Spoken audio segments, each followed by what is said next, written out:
Dear students, welcome to Sukanta sir classes. তো আমরা অ্যাডজেক্টিভের উপরে ক্লাস করাচ্ছিলাম। আজকে অ্যাডজেক্টিভের পার্ট 3 হবে। অ্যাডজেক্টিভের 1 আর 2 নাম্বার পার্টে আমরা অ্যাডজেক্টিভের উপরে যে ক্লাসিফিকেশন হয় সেগুলোকে দেখেছিলাম। যারা যারা দেখো তারা কিন্তু অবশ্যই দেখে এসো। আর আজকে অ্যাডজেক্টিভের পার্ট 3 সেখানে হচ্ছে ইম্পর্টেন্ট রুলস নিয়ে আসছি। মানে কি, যে রুলগুলো পরীক্ষাতে আসে বা যে রুলের উপর বেস করে গ্রামারের কোশ্চেন হয় অ্যাডজেক্টিভ থেকে। তো দেখা যাক কি বলেছে। দেখো, আজকে হচ্ছে রুল 1।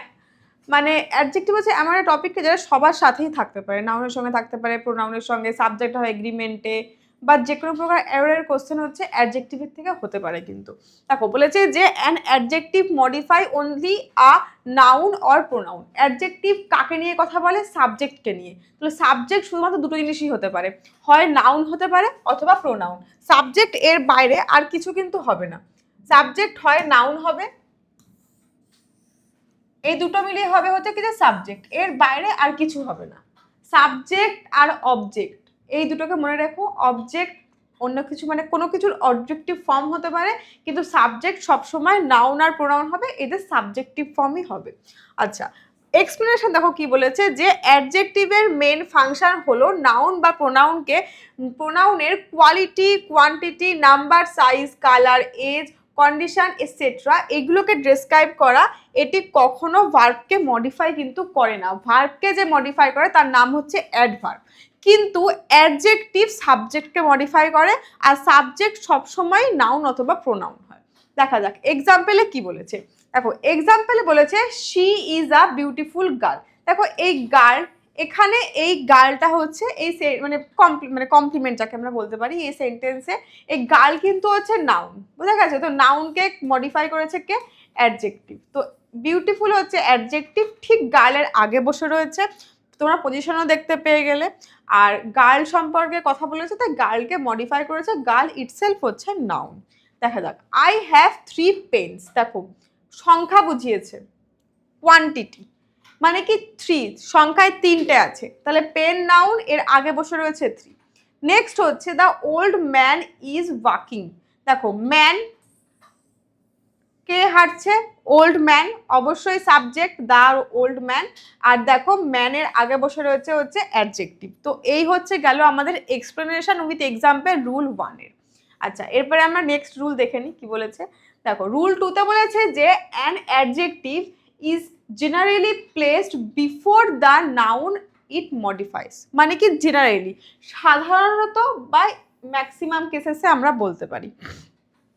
কোথায় বসে অ্যাডজেক্টিভ? দুটো জায়গা হতে পারে, একটা কি নাউনের আগে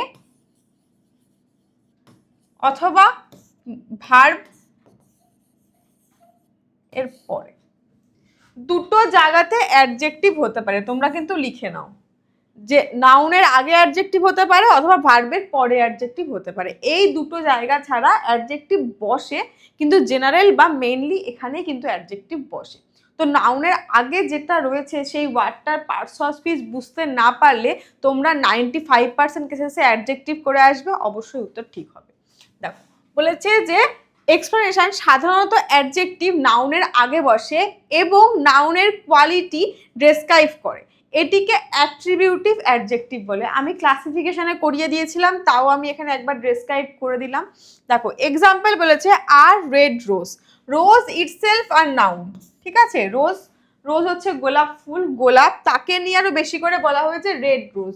রোজ ইটসেলফ আর নাউন হওয়ার পরেও রোজকে নিয়ে আরো বেশি করে রেড বলা হয়েছে, এটা কালার, এটা হচ্ছে অ্যাডজেক্টিভ।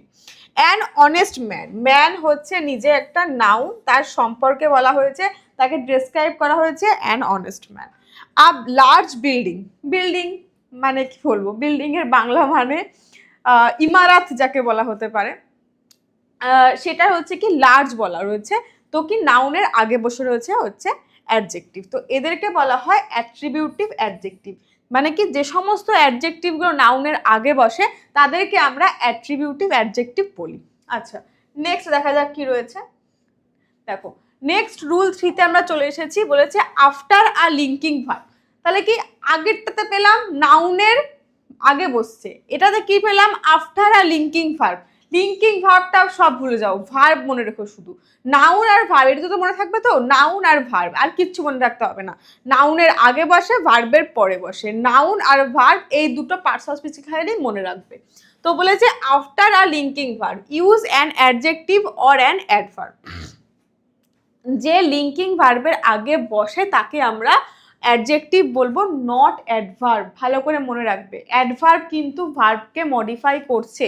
তো অ্যাডভার্ব ভার্বের সাথে একটু কানেক্টেড কোনো না কোনোভাবে, আবার অ্যাডজেক্টিভও কিন্তু ভার্বের সাথে কানেক্টেড। তো ভার্বের আশেপাশে তুমি যা দেখছো তাকে কিন্তু অ্যাডভার্ব বলে দিও না।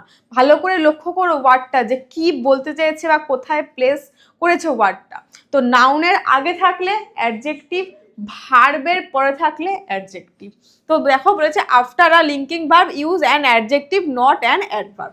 এক্সপ্লেনেশনে কি বলেছে, লিঙ্কিং ভার্ব যেরকম কি be, become, seem, look, feel, appear, taste, smell, sound, remain, grow এদের পরে অ্যাডজেক্টিভ বসে, কারণ সাবজেক্টের কন্ডিশন বোঝায়। বোঝা গেছে? তো বলেছে শি লুকস বিউটিফুল, একদমই না, শি লুকস বিউটিফুল। আচ্ছা দেখো, the soup taste delicious, not deliciously. বোঝা গেছে? তো এই টেস্ট, লুক এদের পরে কিন্তু অ্যাডজেক্টিভ বসে, নট অ্যাডভার্ব। এই যে অ্যাডভার্বগুলো কিন্তু হবে না, ঠিক আছে? এগুলো দেখে নেবে, অ্যাডভার্বগুলো কিন্তু হবে না। বোঝা গেছে?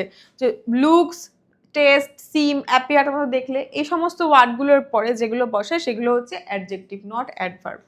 চলো নেক্সট দেখা যাক। আচ্ছা নেক্সট হচ্ছে rule 4, comparative degree. Comparative degree is used when comparing two person or thing. যখন আমরা দুজন ব্যক্তি বা দুটো বস্তুকে কম্পেয়ার করব তখন আমরা অ্যাডজেক্টিভের যে ডিগ্রি ইউজ করি তাকে আমরা কম্পারেটিভ ডিগ্রি বলে থাকি। এক্সপ্লেনেশনে কি বলেছে, যখন মাত্র দুইজন ব্যক্তি বা দুইটি জিনিসের কম্প্যারিজন করা হয় তখন কম্পারেটিভ ডিগ্রি ব্যবহার করতে হয়। ভালো কথা। দেখো রাম একটা ব্যক্তি, শ্যাম হচ্ছে একটা ব্যক্তি, এদের মধ্যে কম্পারিজন কি দিয়ে করা হলো, টলার। ঠিক আছে, যে রাম ইজ টলার দ্যান শ্যাম মানে কি রাম শ্যামের থেকে লম্বা। তো কম্পারিজন চলে এসেছে রাম আর শ্যামের মধ্যে কি নিয়ে, তাদের যে লম্বার যে ভাব আর কি, মানে সেটা নিয়ে, হাইট নিয়ে। তো টলার চলে এসেছে comparative degree. The book is better than that one, দেখো দিস বুক, ঠিক আছে? আর এখানে দেখো দ্যাট ওয়ান বলেছে, তার কারণ এখানে আমি এখানে দ্যাট বুকও বলতে পারতাম, অসুবিধা নেই, যেহেতু বুক আগে ব্যবহার করা হয়ে গেছে। তুমি বইয়ের সঙ্গে তো বইয়ের তুলনা করবো না, বইয়ের সাথে তো মানুষ বা পশু পাখির তুলনা করবো না। তো তার জন্যই বলা হয়েছে যে বুকের সঙ্গে বুকেরই তুলনা হবে। তো সেক্ষেত্রে আর দ্যাট ওয়ান দেওয়া রয়েছে, দ্যাট বুক কিন্তু আর এক্সট্রা করে দেওয়া নেই, দিলেও অসুবিধা নেই, কিন্তু বেটার ইংলিশে বা মডার্ন ইংলিশে দেওয়া হয় না, যেটাই বেশি ভালো শুনতে লাগে। তো this book is better than that one. আচ্ছা নেক্সট দেখা যাক কি বলেছে। নেক্সট হচ্ছে superlative degree is used for 3 or more person or thing, মানে কি দুই বা ততোধিক ব্যক্তি, দুইজন সরি 3 বা ততোধিক, দুজন হলে পারে কম্পারেটিভ ডিগ্রি, 3 জন বা তার বেশি হলে পারে সুপারলেটিভ ডিগ্রি ব্যবহার হয়। সবাই সেটা জানো, যখন 3 বা ততোধিক ব্যক্তি বা বস্তুর মধ্যে কম্পারিজন করা হয় তখন সুপারলেটিভ ডিগ্রি ব্যবহার করা হয়। যেরকম দেখো কি বলেছে, Mount Everest is the highest peak. দেখো ওয়ার্ল্ডে তো অনেক পিক আছে, ঠিক আছে, অনেক পিক আছে, তো 3-এর বেশি পিক আছে ওয়ার্ল্ডে। তো 3 বা 3-এর বেশি জিনিসপত্রের সাথে কম্পারিজন করালে তখন আমরা সুপারলেটিভ ডিগ্রি ইউজ করব। দেখো হাইয়েস্ট কিন্তু superlative form, high, higher, highest, তো সেক্ষেত্রে হাইয়েস্ট হয়ে গেল। She is the best student in the class. দেখো আরো অনেক স্টুডেন্ট রয়েছে, অনেক স্টুডেন্টের মধ্যে তাকে বোঝানো হয়েছে সেই বেস্ট, তো সেই কারণে শি ইজ দ্য বেস্ট বলা হলো। বোঝা গেছে? আর একটা কথা মনে রাখবে তোমরা, যে যখন আমি কম্প্যারিজন করব তখন কিন্তু সিমিলার জিনিসের মধ্যে কম্প্যারিজন হয়। মানুষের সাথে যেরকম পশু পাখির কম্প্যারিজন হবে না, সেরকম পশু পাখির সাথে কোনো জিনিসপত্রের কম্প্যারিজন হবে না। যে যেইখান থেকে বিলং করছে, মনুষ্য জাতি থেকে বিলং করছে সেখানে কম্প্যারিজন।